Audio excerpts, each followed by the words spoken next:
You are Locked On Patriots, your daily New England Patriots podcast. Part of the Locked On Podcast Network, your team every day.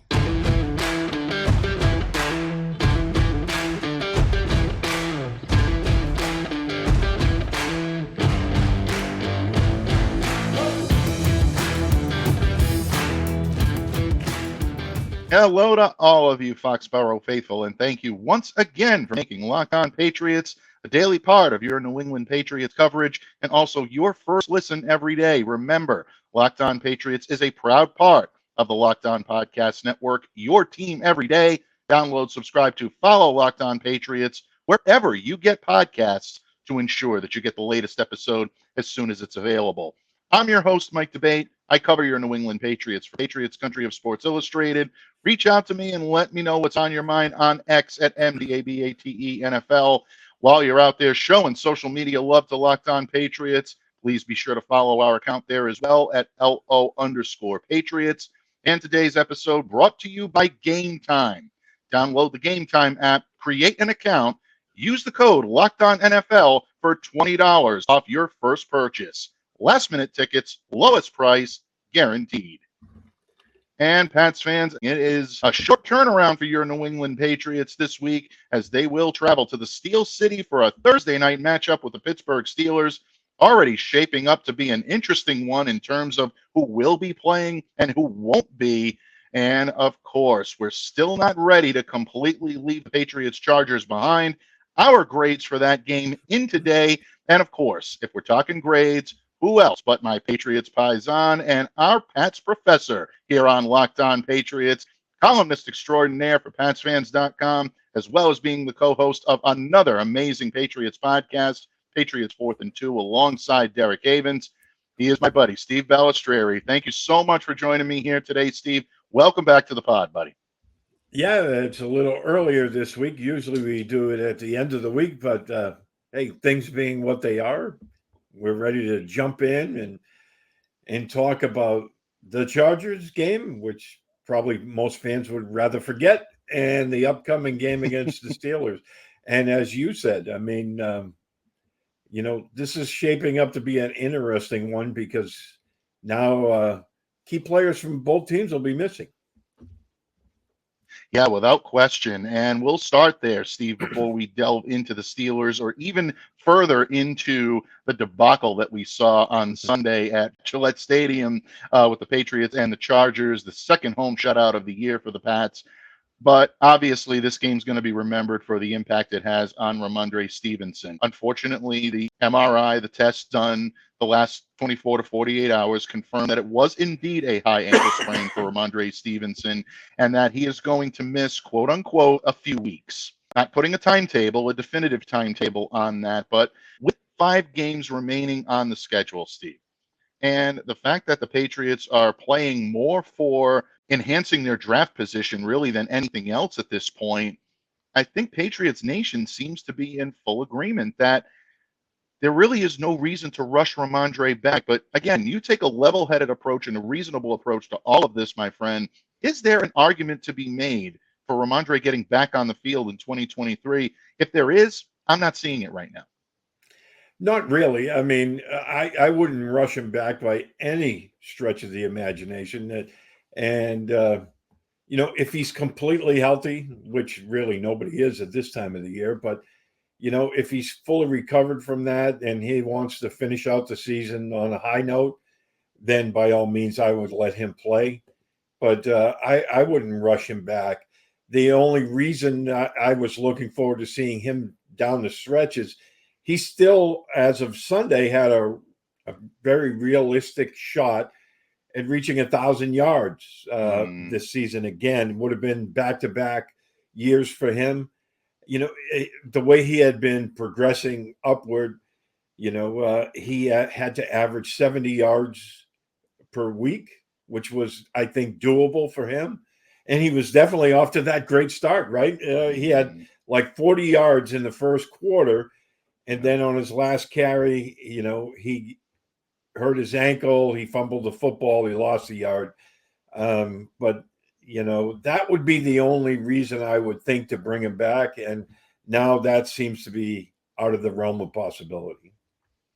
Yeah, without question. I mean, anytime you have an opportunity to earn a milestone like that, which would actually be a Bill Belichick milestone as well. Not typical for Bill Belichick to have a running back in his stable that has back-to-back 1,000-yard rushing seasons, especially during his tenure as Patriots head coach. So this is uncharted territory for New England in a lot of ways. And Rhamondre really, I think, is such an exciting runner and a dual threat runner and someone that can be a weapon out of the backfield. What he's done recently, Steve, the Rhamondre of old, breaking tackles, being able to find seams, utilizing his skills sometimes to open holes that may not even be there for the average runner because of the problems you're having with the blocking on the offensive line. So you look at the futility of the way the Patriots are playing offensively, it's almost a situation where you're like, okay, well, you know what? It may not be in our best interest to rush him back. And again, if there's even a doubt in Rhamondre's mind that he's not 100% ready to go, I think at this point you shut him down and you look to 2024, because this is a valuable cornerstone on which the Patriots need to build. And you're seeing that each and every week. This kid is truly someone that New England needs to rely on in the short term and in the long term as well. Steve, staying on Rhamondre for just a second, if in fact Rhamondre is going to be sidelined, we know he's definitely sidelined for Thursday night. There's no question about that. Conventional wisdom will tell you that Ezekiel Elliott is going to continue to take the majority of the snaps at the position. He'll be your lead guy. I think he deserves it at this point. He's played relatively well, both as a runner, as a blocker, even as a backfield receiver. I think he's shown a little more prowess in that area than maybe most Cowboys fans and a lot of people out there told us he had left. But when you look at this squad right now, who is going to take on the load behind Ezekiel Elliott right now? Do you think it's going to be Ty Montgomery, Kevin Harris, or maybe even JaMycal Hasty getting a call up from the practice squad? Who do you see taking that mantra as next man up? I think, Ty Montgomery probably see more snaps than, he's been getting. But I would think it would behoove them to bring up Kevin Harris from the practice squad because, if anything would happen to Zeke, you need that big, bruising type of running back. That's what this offense is predicated on. And I would like to see that. They haven't brought up JaMycal Hasty and haven't used him yet. So it'll be interesting to see how they go with this. I think it'll be Kevin Harris will be brought up. And I think Ty Montgomery will see a lot more work to give, Zeke a break. Yeah, Montgomery has the ability to be a pseudo triple threat. Now, he's not going to move the needle in terms of being the missing piece of this offense, and all of a sudden things are going to start to click with Ty Montgomery getting more covers. But, folks, he can settle into a notable role on third down. If the Patriots need him to be the third down guy, he can do it. He can be a Z receiver option, maybe the third one in that Patriots lineup right now. He's capable of getting those types of looks on select packages because, he loves to play off the line of scrimmage. That's where Ty is at his best. Again, it's going to be whether or not he can stay healthy and whether or not he can actually get to play a prominent role on this team. All we've been hearing the last couple of years is promise and potential when it comes to Ty Montgomery, but it almost seems like universally there is a medical setback. There is a health-wise setback that prevents him from reaching his pinnacle. So maybe this is the opportunity to do it, but I agree with you. I do think Harris will be called up. Maybe signed to the 53-man roster, at least for Thursday. You would have to think he's going to be a game day elevation. That straightforward power runner. He can provide short yardage protection. Really, I think a very optimal complement to Ezekiel Elliott at this point. So, Steve, again, the Patriots have to dip into the well and see who's going to be able to carry on the mantra of do your job and next man up. Patriots already suffered a devastating injury on offense earlier this year with Kendrick Bourne. The opposite side of the ball, they've been decimated. Matthew Judon, Christian Gonzalez, Marcus Jones. You add Rhamondre Stevenson now to this list, albeit not the level of those injuries, but the time of year is definitely a tough one for the Pats. And if Rhamondre is done for the year, he's definitely given you everything he can to make sure that the offense was at least respectable. Didn't get a lot of help from his fellow colleagues on the offensive side of the ball. And what better way to segue into grading your New England Patriots, folks? Steve and I have channeled our inner Dean Wormer for far too long. Yeah, folks, it may not be pretty, but you're not going to want to miss it. I guarantee you that. Grading your New England Patriots, top to bottom, offense to defense, tip to tail, when this episode of the Locked On Patriots podcast continues, a proud part of the Locked On Podcast Network, your team every day. Locked On listeners, we've all been there. You want tickets to the big game or your favorite musical artist, and you just can't find an easy and affordable way to do it? Well, you shouldn't have to worry when you're buying tickets to your next big event. Gametime is the fast and the easy way to buy tickets for all the sports, music, comedy, and theater and events near you. From Celtics to Bruins to Mariah Carey, just a few of the exciting events coming to the Boston area on Gametime. And Gametime's all-in prices show your total up front, so you know you're getting a great deal without any hidden fees. They're actually obsessed with finding ways to help you save money on tickets. And that includes zone deals, where you pick the section and Gametime picks the seats for an average of 18% savings. And the Gametime guarantee means you'll always get the best price. If you find tickets in the same section or row for less, Gametime will credit you 110% of the difference. Take the guesswork out of buying tickets with Gametime. Download the Gametime app, create an account, and use the code LOCKEDONNFL for $20 off your first purchase. Terms apply. So again, create an account and redeem the code LOCKEDONNFL for $20 off. Download Gametime today. Last minute tickets, lowest price, guaranteed. Pats fans, thank you once again for making Locked On Patriots a daily part of your New England Patriots coverage and also your first listen each and every day. And here today on Locked On Patriots, we are grading your New England Patriots Week 13 performance, a 6-0 shutout by the Los Angeles Chargers. You can't imagine that these grades are going to be very pretty. But again, folks, the man with the grades is the man with the reason, the wisdom, and the counsel, and that's why we always value his opinion each and every week here on Locked On Patriots. Steve Balestrieri, the Patriots Paisan, the Pats professor, you can call him whatever you want, folks, but make sure it's respectful because he deserves that. Buddy, I don't know where we go from here when it comes to grading the New England Patriots. There are only so many times you can hand out a 0.0 GPA or an F- or whatever type of grade that you want to give these Blutarskian Patriots as they continue to plod through the 2023 NFL season. But that's where we are, unfortunately, for better or for worse. We'll start on the offensive side of the ball. You took a very reasonable and I think a very even-handed approach on this. Your overall grades that stuck out to you on offense, I guess we'll start on quarterback. Bailey Zappi, trying to do the best with what he had, didn't really perform all that well, but to say that he's the sole reason why the Patriots offense stalled is simply not accurate in my opinion. No. And, we've been saying that all year, even when we were grading Mac Jones, right? Their issues go far beyond the play of the quarterback. Now, the bottom line, at the end of the day, we grade our quarterbacks on, how they do overall. Are they putting up points? Are they giving their team a chance to win? And the bottom line this week, they never got into the red zone. They scored 0 points. Was it all Zappi's fault? No. Just like it hasn't been all Mac Jones's fault all year long.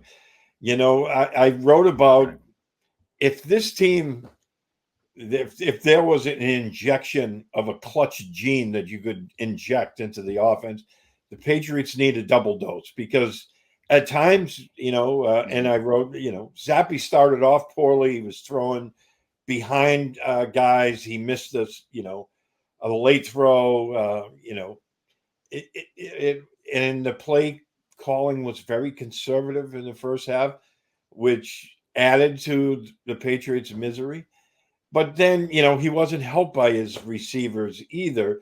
I mean, that throw to Tyquan Thornton, it seemed like it was a tad long, but, maybe he should catch that. I'm not going to sit here at this point.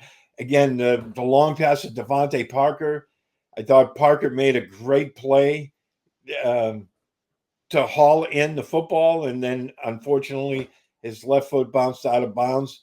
But again, on that play, where was the pass interference call? So it's just like this mixture that keeps coming up. But, we were all hoping that Zappe would inject a little bit of life into the offense because they've been so down. It just didn't happen. And again, it's not all on him. Like Mac Jones, he was missing Kendrick Bourne.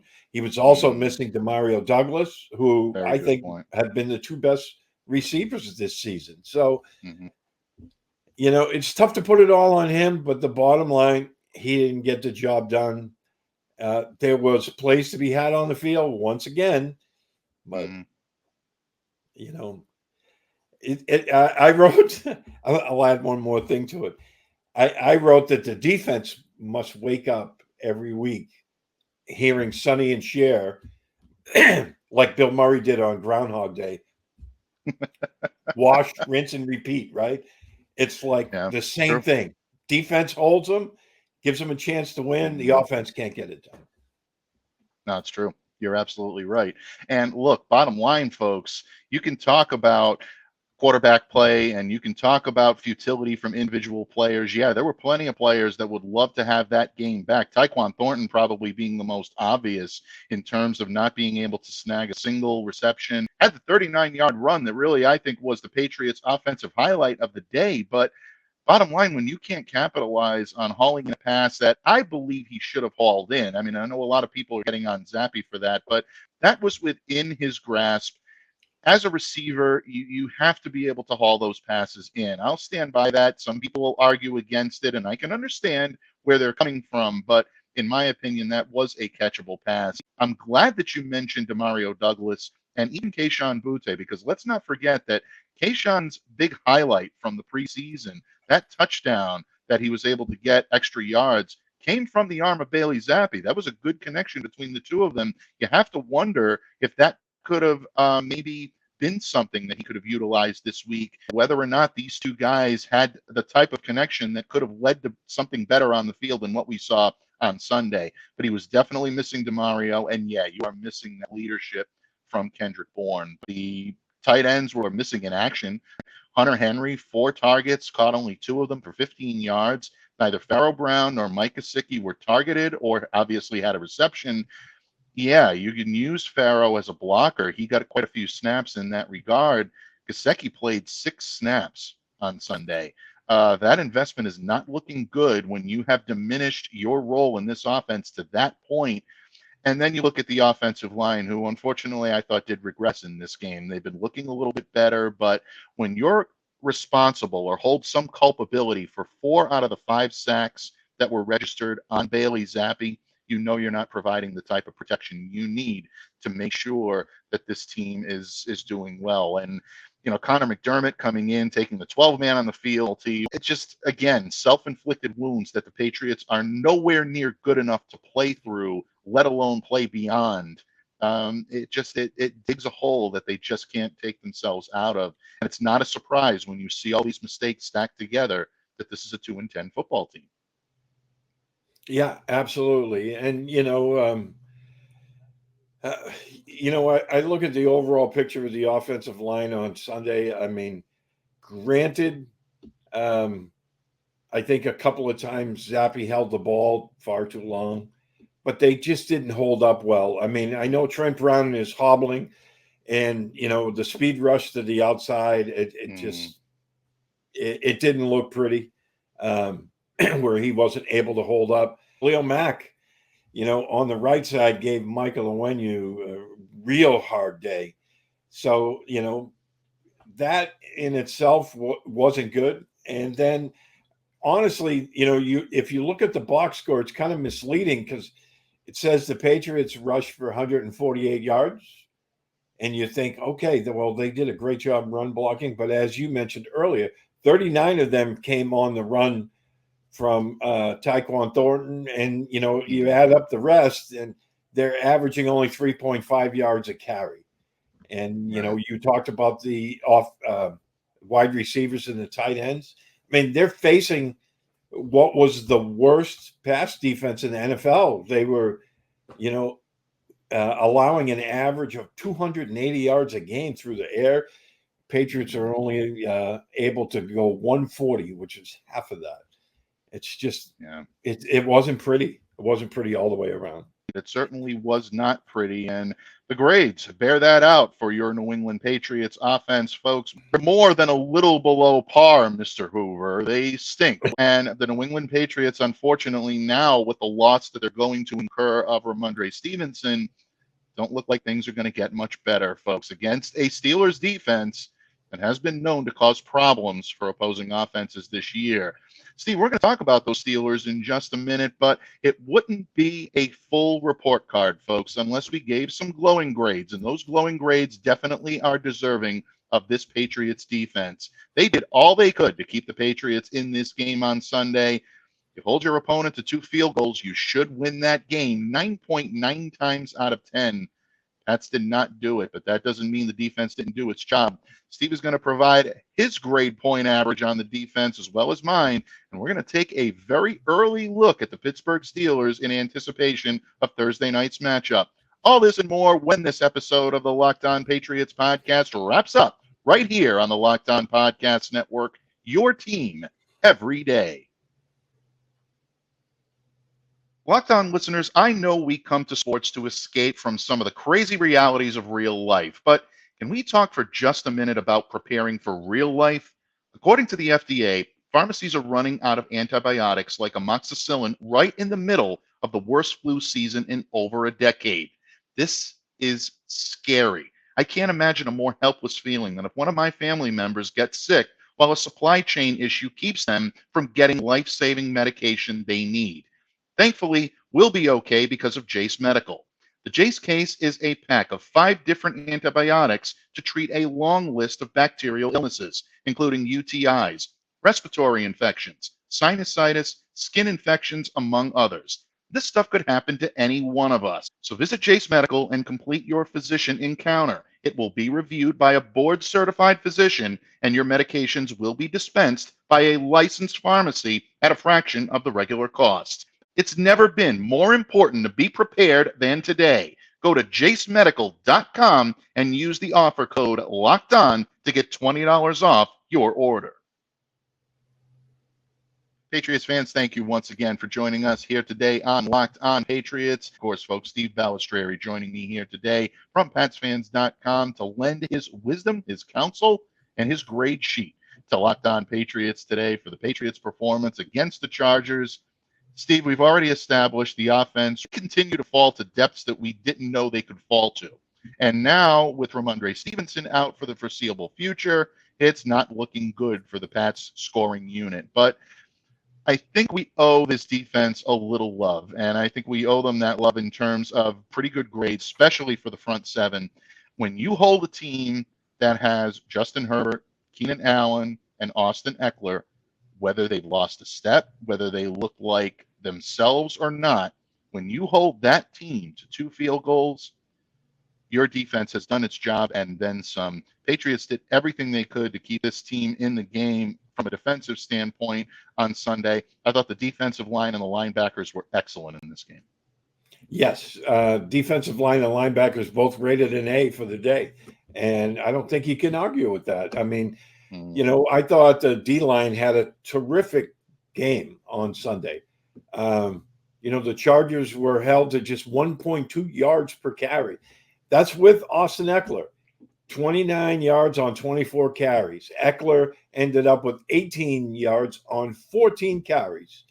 That is doing the job. I thought Devon Godchow, Lawrence Guy, Christian Barmore, they all had great games because that's what your first focus is, especially on a weather day, right?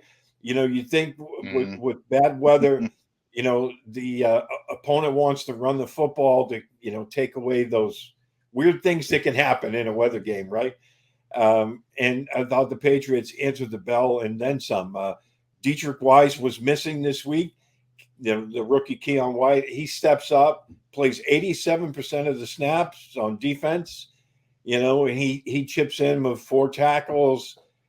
3 run stuffs and a quarterback hit. I mean, I thought those guys were outstanding. And the linebackers, again, Juwan Bentley, Jelani Tavai. I know Bill was raving about Jelani Tavai yesterday on WEI, and deservedly so. I mean, those guys were just all over the field.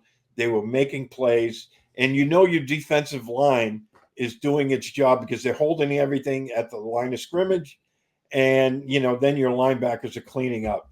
I thought Anthony Jennings had another solid day, a couple of run stuff. Mac Wilson showed up on a couple of plays, as did Josh Uche, showing his speed with a tackle for loss. So these guys, I thought your front seven did an outstanding job.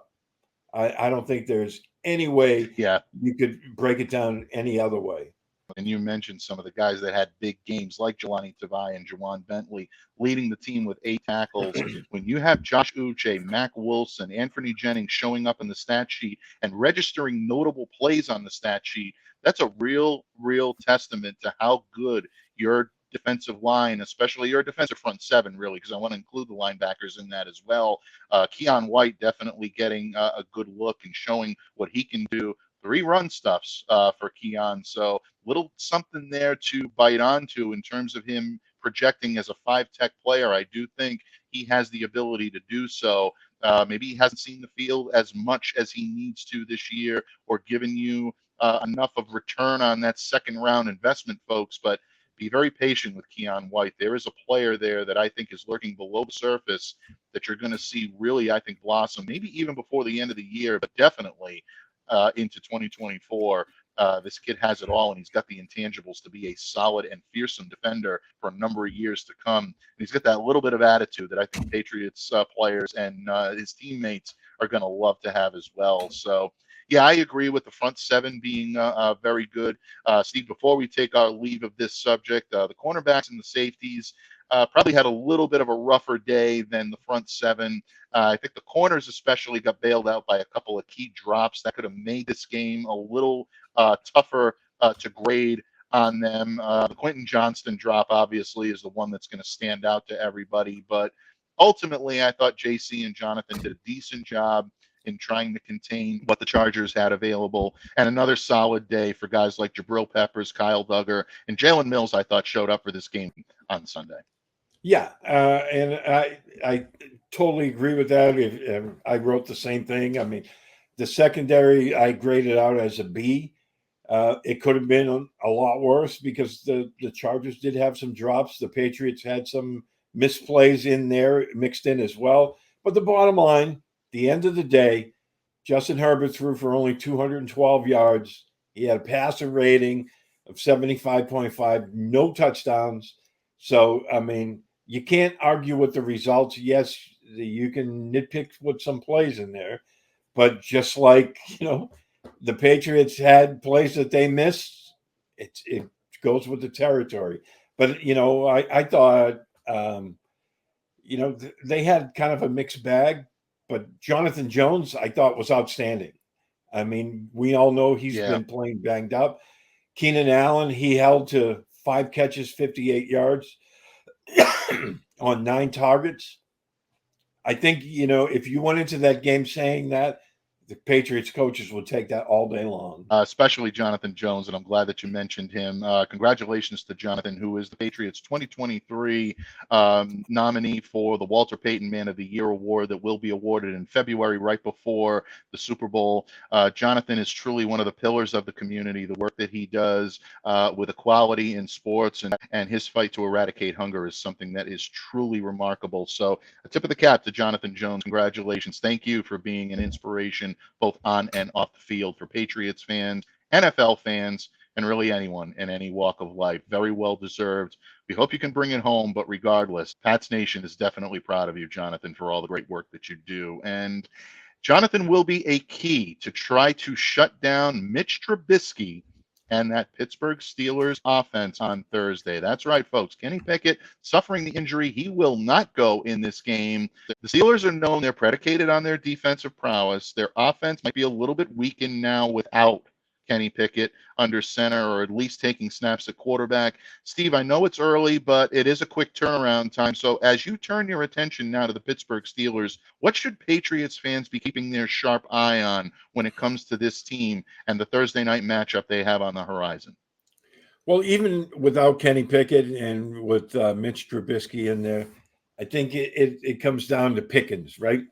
You have to keep an eye on him. Absolutely.